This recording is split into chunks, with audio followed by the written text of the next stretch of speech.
Now, a couple things about this initial interview in which she's asked to give an account of her movements for like the last 24 hours. No mention whatsoever of the trip to the drug dealer. She didn't want to talk about what she was doing that night in the state that it put her in. So that's omitted completely from this interview.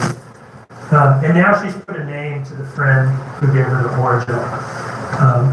Misty is what she calls her. Apparently, if I don't move, TikTok freaking says I'm not there, even though we're all listening to this. So I gotta move or something every once in a while. I was moving, but apparently not moving enough, or not talking, or I don't know. Now, I'll tell you before we move on from that, I'll tell you this. The police asked her to go through her phone, and of course she's playing, the victim. I'm the victim, the mother victim of child abduction. So she probably feels some pressure to cooperate. So she lets them go through her phone. A couple things I see is there's no call to Misty, and there's no call to Circle K to check and see if they have original, which is something she said. First I called Circle K. There you go, another lie they caught her in, like that they could prove by just looking at her phone that she did not call Circle K and she did not call Misty, the two people she said she called for Oragel. So another lie from her. That's number 3, I believe. So to check and see whether they have Oragel. They didn't. So then I called Misty. None of that in there at all. They also see a message from the defendant to Danny. We looked at this earlier. This is when she's leaving the Circle K and is about to go to the drug dealer at 10:30. Going to run to 204, I guess. This is something that she had left out in this initial interview with Snyder and Lemons.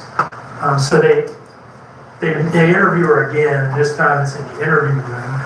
And they want to ask her what's the deal with this 204 thing. Here's what she tells them. Oh, yeah, that was a trip to the drug dealer, but it wasn't actually to buy drugs. She tells them that the reason that she left the house. I made a trip to the drug dealer, but I'm not there to get any drugs. That's kind of crazy. House at 10:30 at night and went to her drug dealer and was there for 10 minutes. Was simply to pay off a pre-existing drug debt in the amount of $20.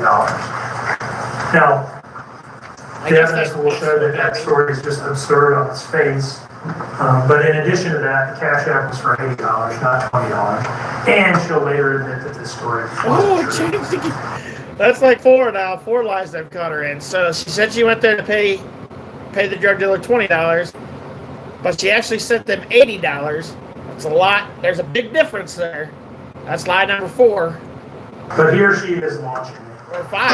Yeah, I was already heading back by the time that.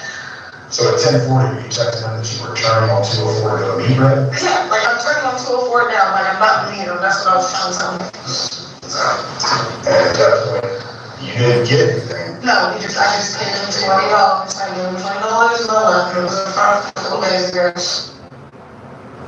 Is paying off a $20 debt, not actually buying drugs.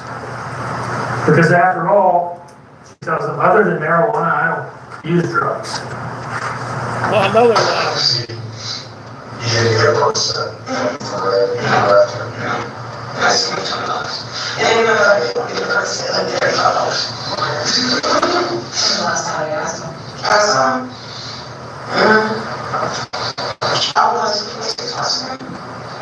I don't do it like that. Like, anything anybody ever like anything we're doing is fucking you. Gotta move, so TikTok thinks I'm still there.